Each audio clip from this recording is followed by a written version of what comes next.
স্বাগত। আজকের রেসিপি হলো মুগ ডালের খিচুড়ি।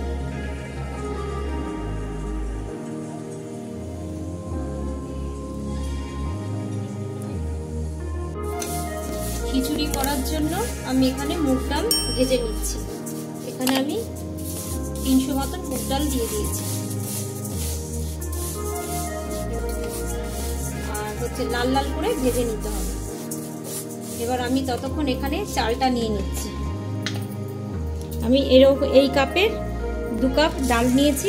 এবার 2 কাপ চাল নেব। এটা হচ্ছে গোবিন্দভোগ চাল। গোবিন্দভোগ চালের খিচুড়িটা দারুণ লাগে খেতে। ডাল ভাজা হয়ে গেছে, ডালটা এবার আমি নামিয়ে নিচ্ছি। এবার ডালটা আমি এই চালের মধ্যে ডালটা আমি দিয়ে দিচ্ছি।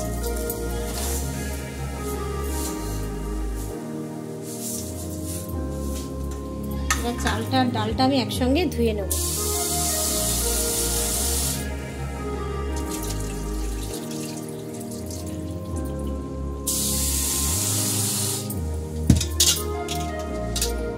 এবার আমি প্যানে ঘি দিয়ে দিচ্ছি।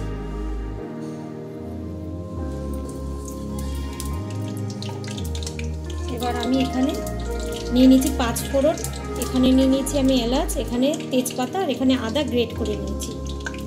এবার আমি 5 ফোড়ন দিয়ে দিচ্ছি, এলাচ দিয়ে দিচ্ছি,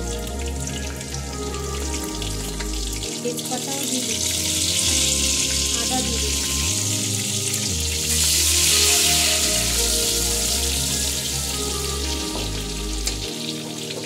এবার আমি চাল আর ডালটা যে ধুয়ে রেখেছি এটা আমি দিয়ে দিচ্ছি। এবার এর মধ্যে আমি সন্দকগুলো দিয়ে দিচ্ছি,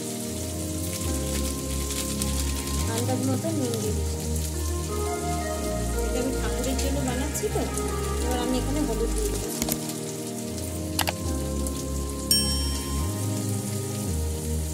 এবার আমি একটু ধনের গুঁড়ো দিয়ে দিচ্ছি।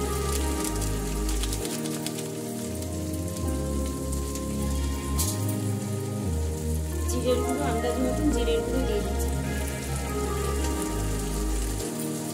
হালকা গোলমরিচের গুঁড়ো দিয়ে দিচ্ছি। এবার আমি ভালো করে কষিয়ে নেব।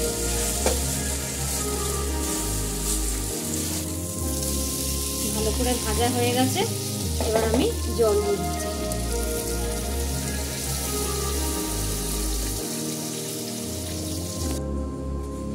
হয়ে গেছে। এবার আমি জল দিয়ে দিচ্ছি আন্দাজ মতন। এবার আমি 3 থেকে 4 মিনিট ঢাকা দিয়ে রাখছি, আবার দেখাবো আমি ফুটলে। 3 থেকে 4 মিনিট হয়ে গেছে। আর একটু আমাকে জল দিতে হবে। ডালটা কাঁচা কাঁচা রয়েছে, ওই জন্য আমাকে আরো জল দিতে হবে।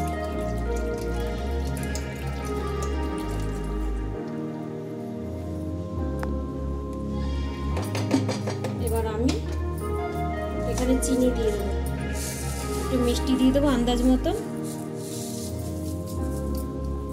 1 ঢাকনা দিয়ে দিলাম। এবার আমি আবার 3 থেকে 4 মিনিট আবার ঢাকা দিয়ে রাখবো। এটা আরো 5 মিনিট হয়ে গেছে।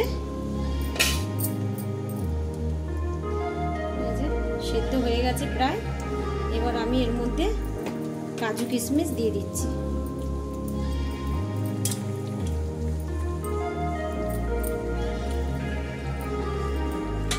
এবার উপর দিয়ে আমি আবার ঘি দিয়ে দিচ্ছি।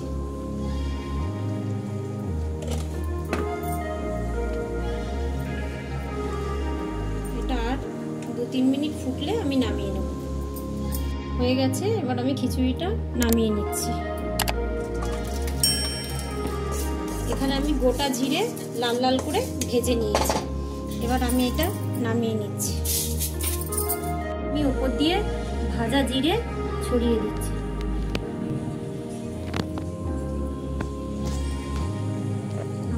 তো আপনাদের বন্ধুরা কেমন লাগলো অবশ্যই কমেন্ট করে জানাবেন। মুগ ডালের খিচুড়ি তো ভালো লাগলে অবশ্যই লাইক শেয়ার সাবস্ক্রাইব করে দেবেন, বেশি বেশি করে শেয়ার করবেন। Thank you.